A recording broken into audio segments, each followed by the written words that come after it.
രാഹുൽ മാങ്കൂട്ടത്തിനെതിരെ താൻ നൽകിയ പരാതിയുമായി മുന്നോട്ടു പോകരുത് എന്ന് ബി.ജെ.പി. നേതൃത്വം ആവശ്യപ്പെട്ടുവെന്ന് അതിജീവിതയുടെ ഭർത്താവ്. ബി.ജെ.പിയിൽ നിന്ന് തന്നെ പുറത്താക്കിയതിന് പിന്നിൽ ഗൂഢാലോചനയുണ്ട്. തന്റെ വിശദീകരണം പോലും കേൾക്കാതെയാണ് പാർട്ടി നടപടിയെന്നും അതിജീവിതയുടെ ഭർത്താവ് പറഞ്ഞു. പരാതിയുമായി മുന്നോട്ടു പോകുമെന്ന് അറിയിച്ചതാണ് പ്രകോപനത്തിന് കാരണമെന്നും വിശദീകരണം. ഞെട്ടിക്കുന്ന വാർത്തകളാണ് പുറത്തേക്ക് വരുന്നത്. ബി.ജെ.പിയുടെ ചില നടപടികൾ എന്ന് പറഞ്ഞാൽ രാഹുൽ മാങ്കൂട്ടത്തിനെതിരെ പരാതി പറഞ്ഞിരിക്കുന്ന യുവതി, ആ യുവതിയുടെ ഭർത്താവിനെ ഇപ്പൊ യുവമോർച്ചയുടെ ജില്ലാ കമ്മിറ്റി ഭാരവാഹിക്ക് ഒക്കെ ആയിരുന്നു ഈ ഭർത്താവ് എന്ന് പറയുന്നത്. ഈ ഭർത്താവ് കഴിഞ്ഞ ദിവസം DGPക്ക് പരാതി നൽകിയിരുന്നു രാഹുലിനെതിരെ. അത് കഴിഞ്ഞ് മാധ്യമ സമ്മേളനം, വാർത്താ സമ്മേളനം നടത്തിയിരുന്നു ഈ ഭർത്താവ്. ഇപ്പോഴാ ഈ ഭർത്താവിനെതിരെ, യുവമോർച്ചയുടെ ജില്ലാ നേതാവായിട്ടുള്ള ഭർത്താവിനെതിരെ, പാലക്കാട് ജില്ലാ കമ്മിറ്റിയിലുള്ള ഈ ഭർത്താവിനെതിരെ നടപടി വന്നിരിക്കുന്നു. BJP അയാളെ യുവമോർച്ചയുടെ കമ്മിറ്റിയിൽ നിന്ന് പുറത്താക്കിയിരിക്കുന്നു, BJPയിൽ നിന്നും പുറത്താക്കിയിരിക്കുന്നു എന്നുള്ള നടപടിയാണ് പുറത്തേക്ക് വരുന്നത്. ഈ നടപടി വന്നതിന് തൊട്ടു പിന്നാലെ ഈ പരാതിക്കാരിയുടെ ഭർത്താവ് മാധ്യമങ്ങളെ കാണുകയാണ്. അതിൽ പറയുന്ന കാര്യങ്ങൾ വളരെ ഞെട്ടിക്കുന്നതാണ്. നമ്മളൊക്കെ ഇത്ര ദിവസവും നമ്മൾ കണ്ടതും കേട്ടതും അല്ല യാഥാർത്ഥ്യമെന്ന് പരാതിക്കാരിയുടെ ഭർത്താവ് പറയുകയാണ്. ഇപ്പോൾ കഴിഞ്ഞ ദിവസം പരാതിക്കാരിയുടെ ഭർത്താവ് DGPക്ക് പരാതി നൽകിയിരുന്നു. രാഹുൽ കാരണം മാനനഷ്ടമുണ്ടായി, നാണക്കേടുണ്ടായി എന്നൊക്കെ പറഞ്ഞ്, കുടുംബം തകർത്തു എന്നൊക്കെ പറഞ്ഞ് പരാതി നൽകിയിരുന്നു. ഈ പരാതി നൽകരുത് എന്നും പരാതികളുമായോ നിയമ നടപടികളുമായോ മുന്നോട്ട് പോകരുത് എന്നും യുവമോർച്ചയുടെ നേതാവായിരുന്ന ഈ ഭർത്താവിനോട് ആവശ്യപ്പെട്ടത് BJP ആണ് എന്നുള്ളതാണ്.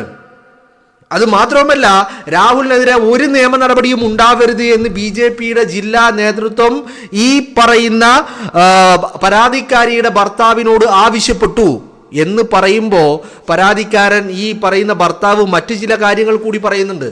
എന്താണ്? കോൺഗ്രസ് പുറത്താക്കിയ രാഹുൽ മാങ്കൂട്ടം, കോൺഗ്രസിൽ നിന്ന് പുറത്തു നിൽക്കുന്ന രാഹുൽ മാങ്കൂട്ടം, പാലക്കാട്ടെ ജനം ഇപ്പോഴും വലിയ പിന്തുണ നൽകിക്കൊണ്ടിരിക്കുന്ന രാഹുൽ മാങ്കൂട്ടത്തെ BJP ക്യാമ്പിലേക്ക് എത്തിക്കുവാനുള്ള ശ്രമങ്ങൾ നടന്നു എന്ന് അതിജീവിതയുടെ ഭർത്താവ് തുറന്നു പറയുന്നു. അങ്ങനെ BJP ക്യാമ്പിൽ എത്തുകയാണെങ്കിൽ 2026 നിയമസഭാ തെരഞ്ഞെടുപ്പിൽ BJP സ്ഥാനാർത്ഥിയായി മത്സരിപ്പിക്കാമെന്നും രാഹുലിന് മുന്നിൽ വാഗ്ദാനം നൽകി എന്നുള്ളതാണ് പുറത്തേക്ക് വരുന്ന വാർത്തകൾ. അതിന് നേതൃത്വം കൊടുത്തത് ശിവരാജൻ, BJPയുടെ പാലക്കാട് മുനിസിപ്പാലിറ്റി മുൻ കൗൺസിലർ. ഈ തവണ അദ്ദേഹം മത്സരിച്ചിട്ടില്ല, മുതിർന്ന നേതാവാ, ദേശീയ കൗൺസിൽ അംഗമാണ് ഒക്കെ ആയിട്ടുള്ള ശിവരാജനാണ് ഒന്ന് ഈ ചർച്ചകൾക്ക് നേതൃത്വം നൽകിയിരിക്കുന്നത്. മറ്റൊന്ന് മുൻ നഗരസഭാ അധ്യക്ഷയായ BJPയുടെ തന്നെ നേതാവായിട്ടുള്ള പ്രമീള ശശിധരനുമാണ്. ഇത്തരത്തിൽ ചർച്ചകൾ നടന്നു കഴിഞ്ഞു രാഹുലുമായിട്ട് എന്നാണ്. അതിന് രാഹുൽ എന്താണ് മറുപടി പറഞ്ഞത് എന്നുള്ളത് കാര്യം വ്യക്തമാക്കിയിട്ടില്ല. പക്ഷേ ഇവർ രാഹുലുമായി ചർച്ച നടത്തി, BJPയുടെ സ്ഥാനാർത്ഥിയാക്കാമെന്ന് വാഗ്ദാനം ചെയ്തു. BJPയിലേക്ക് കടന്നു വന്നു കഴിഞ്ഞാൽ 2026 നിയമസഭാ തെരഞ്ഞെടുപ്പിൽ സ്ഥാനാർത്ഥിയാക്കാമെന്നാണ് വാഗ്ദാനം. അപ്പോ രാഹുലിനെ എന്ന് പറഞ്ഞാൽ കോൺഗ്രസ് പടിക്ക് പുറത്ത് നിർത്തിയിരിക്കുന്ന രാഹുലിനെ BJP ക്യാമ്പിലേക്ക് എത്തിക്കുവാനുള്ള എല്ലാ ശ്രമങ്ങളും ഒരു ഭാഗത്ത് നടക്കുന്നു എന്ന് പറയുന്നതാരാ? യുവമോർച്ചയുടെ നേതാവാണ്. രാഹുലിനെതിരെ പരാതി പറഞ്ഞിരിക്കുന്ന യുവതിയുടെ ഭർത്താവായിട്ടുള്ള യുവമോർച്ചയിൽ നിന്ന് ഇപ്പൊ പുറത്താക്കപ്പെട്ടിട്ടുള്ള പാലക്കാട് നിന്നുള്ള യുവമോർച്ചയുടെ നേതാവാണ് പറയുന്നത് ഇത്തരത്തിൽ ചർച്ചകൾ നടന്നു എന്ന്. അങ്ങനെ ഒരു യുവമോർച്ചക്കാരൻ പറയുമ്പോൾ, എന്ന് പറഞ്ഞാൽ ഒരു സംഘപരിവാറുകാരൻ പറയുമ്പോൾ നമ്മൾ അതിനെ തള്ളിക്കളയേണ്ടതില്ല എന്നുള്ളതാണ്. കാരണം BJP കേരളത്തിലുടനീളം പല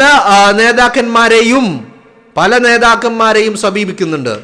അത് ഇടതാവട്ടെ വലതാവട്ടെ, ഇനി ഒന്നിലും ഇല്ലാത്തവരാവട്ടെ, അങ്ങനെ ഇനി സെലിബ്രിറ്റികളാവട്ടെ, സിനിമാ രംഗത്തുള്ളവരാവട്ടെ, അങ്ങനെ കലാകാരന്മാരാവട്ടെ, പല ആളുകളെയും ഇവർ നിരന്തരമായി ബന്ധപ്പെട്ടുകൊണ്ടിരിക്കുന്നുണ്ട്.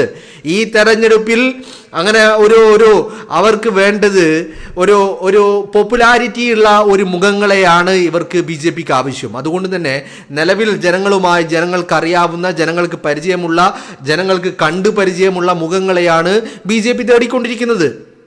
അപ്പോൾ രാഹുലിനെ ഇവർ പാലക്കാട് സ്ഥാനാർത്ഥിയാക്കാമെന്നും രാഹുലിനെ പാലക്കാട്ട് BJPയിലേക്ക് എത്തിക്കുവാനുള്ള ശ്രമങ്ങൾ നടത്തിയിട്ട് ഇത് കുറച്ച് ദിവസങ്ങളായിട്ടുണ്ട്. അതിൻ്റെ അടിസ്ഥാനത്തിലാണ് ഇപ്പൊ ഈ പരാതിക്കാരിയുടെ ഭർത്താവിനോട് BJP ആവശ്യപ്പെട്ടത് നിയമ നടപടിയുമായി മുന്നോട്ട് പോകരുത്, പരാതി കൊടുക്കരുത്, പരാതിയിൽ മുന്നോട്ട് പോകരുത് എന്ന് ഈ യുവമോർച്ച സംഘപരിവാറുകാരനായ ഈ പരാതിക്കാരിയുടെ ഭർത്താവിനോട് അങ്ങനെ ആവശ്യപ്പെടാനുണ്ടായ സാഹചര്യം ഇതാണ്. രാഹുലുമായി അവർ ചർച്ച നടത്തിയിരിക്കുന്നു. അതിന് നേതൃത്വം നൽകിയത് ഈ പറയുന്ന ശിവരാജനാണ്, പ്രമീള ശശിധരനാണ്. ഇവർ രണ്ടുപേരും രാഹുലിനെതിരെ ആരോപണം വന്നതിന് ശേഷം രാഹുൽ മാങ്കൂട്ടത്തിനെതിരെ ആരോപണങ്ങളും പരാതികളും ഉയർന്ന ശേഷം രാഹുൽ മാങ്കൂട്ടം പാലക്കാട് നിന്ന് കുറച്ച് ദിവസത്തേക്ക് മാറി നിന്നിരുന്നു. അടൂരിലെ വീട്ടിലേക്ക് പോയിരുന്നു. അത് കഴിഞ്ഞ് രണ്ടാമതും തിരിച്ചെത്തി പാലക്കാടെത്തി വലിയ പ്രവർത്തനങ്ങളുമായി സജീവമായ രാഹുൽ മാങ്കൂട്ടത്തിനൊപ്പം ഈ ശിവരാജൻ ഉണ്ടായിരുന്നു. അന്ന് ശിവരാജൻ കൗൺസിലറായിരുന്നു നഗരസഭയിൽ.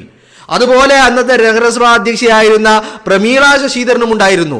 പ്രമീള ശശിധരൻ രാഹുൽ മാങ്കൂട്ടത്തിനോടൊപ്പം ഒരു വേദിയിൽ പങ്കെടുത്തതിനും ഒരു ഉദ്ഘാടന പരിപാടിയിൽ പങ്കെടുത്തതിനുമൊക്കെ അന്ന് BJPയുടെ ജില്ലാ ഘടകം വലിയ അപസ്വരങ്ങൾ ഉയർത്തിയെങ്കിലും ഇപ്പോൾ ഈ രണ്ടുപേരുമാണ് രാഹുലിനെ BJP ക്യാമ്പിലേക്ക് എത്തിക്കുവാനുള്ള തയ്യാറെടുപ്പുകൾ നടത്തുന്നത് എന്നുള്ളതാണ്. ഇവിടെയാണ് ഞാൻ ഇന്നലെ നിങ്ങളുമായി പങ്കുവെച്ച ഒരു വീഡിയോ, ശിവരാജന്റെ ഒരു പ്രതികരണം ഞാൻ നിങ്ങളുമായി പങ്കുവച്ചിട്ടുണ്ടായിരുന്നു. ആ ഒരു ശിവരാജന്റെ പ്രതികരണത്തിൽ ശിവരാജൻ തറപ്പിച്ചു പറയുന്നുണ്ട്, ഇത് BJPയുടെ മണ്ണാണ്, ഇവിടെ കോൺഗ്രസിന് ഒരു തരി മണ്ണ് പോലും കിട്ടില്ല. പിന്നെ ശിവരാജൻ എടുത്തു പറഞ്ഞ ഒരു കാര്യമുണ്ട്, ഇപ്പോഴത്തെ സാഹചര്യത്തിൽ ഇവിടെ ആരെ നിർത്തിയാലും ഞങ്ങൾ വിജയിക്കും, BJP വിജയിക്കുമെന്ന്. എന്താണ് ആ സാഹചര്യം? ആ സാഹചര്യം എന്താണെന്ന് ഈ വാർത്ത വരുമ്പോൾ നമുക്ക് മനസ്സിലാവുകയാ. നമ്മൾ കരുതിയത് രാഹുൽ മാങ്കൂട്ടം കോൺഗ്രസ് സ്ഥാനാർത്ഥിയാവില്ല എന്ന് പറഞ്ഞാൽ രാഹുൽ മത്സരിക്കാത്തത് കൊണ്ട് അതൊരു അനുകൂല ഘടകമാണ് BJPക്ക് എന്നാണ് നമ്മൾ കരുതിയത്. പക്ഷെ അങ്ങനെയല്ല, രാഹുൽ മത്സരിക്കുന്നുണ്ട്. പക്ഷേ രാഹുൽ മത്സരിക്കുന്നത്, രാഹുൽ ഉണ്ട് പാലക്കാട്ട്, അതും രാഹുൽ മത്സരിക്കുന്നത് BJP ടിക്കറ്റിലായിരിക്കുമെന്നുള്ള വാർത്തകൾ പുറത്തേക്ക് വരികയാ. ഇതിന് രാഹുൽ സമ്മതം പറഞ്ഞോ ഇല്ലയോ എന്നുള്ള കാര്യങ്ങൾ ഇപ്പോഴും ഉറപ്പായിട്ടില്ല കേട്ടോ. പക്ഷേ രാഹുലുമായി ചർച്ച നടത്തിയിരിക്കുന്നു, അത് 100% ഷുവർ.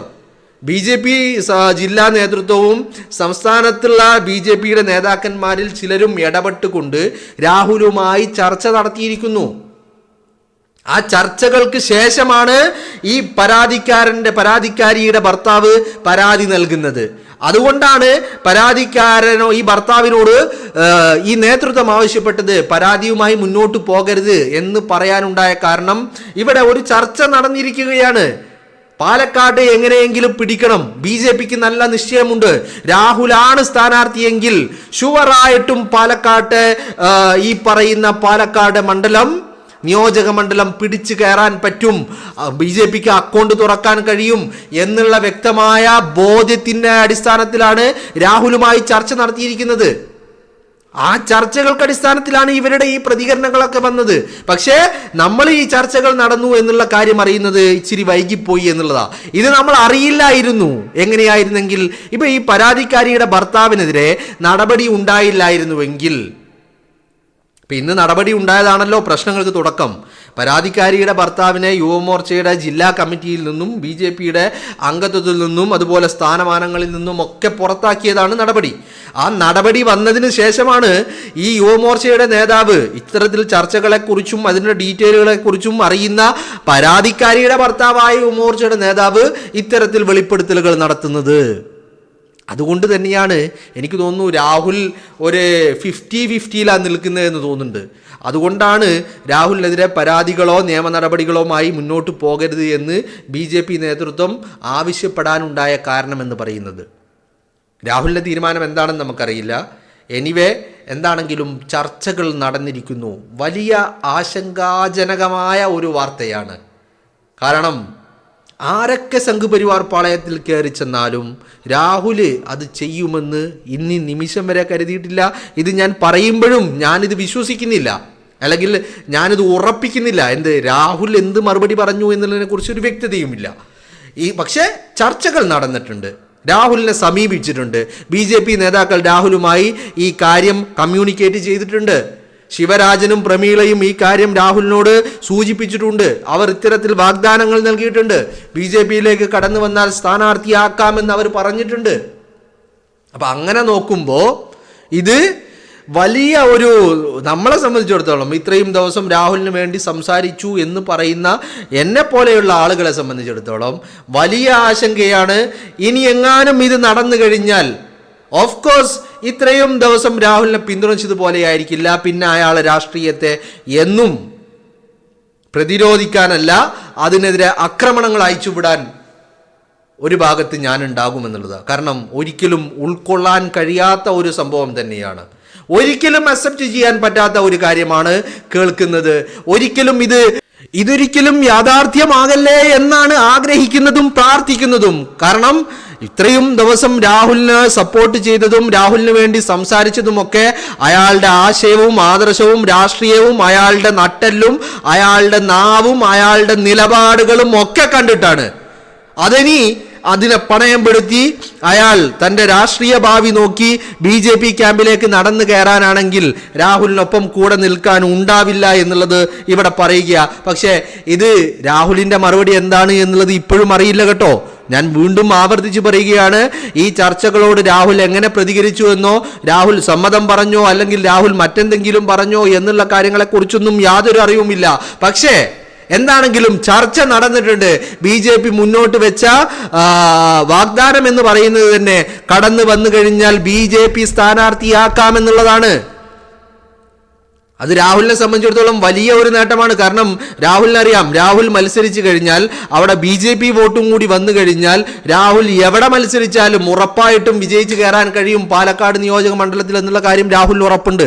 അപ്പോൾ രാഷ്ട്രീയ ജീവിതം ഇങ്ങനെ വഴിമുട്ടി നിൽക്കുമ്പോൾ രാഹുൽ എങ്ങാനും അങ്ങനെ ഒരു കടുത്ത തീരുമാനത്തിലേക്ക് എത്തുമോ എന്നുള്ളതാണ് വലിയ ആശങ്കയായി നിലനിൽക്കുന്നത്. സംഭവിക്കാതിരിക്കട്ടെ എന്ന് ആഗ്രഹിക്കുകയാണ്, പ്രാർത്ഥിക്കുകയാണ്.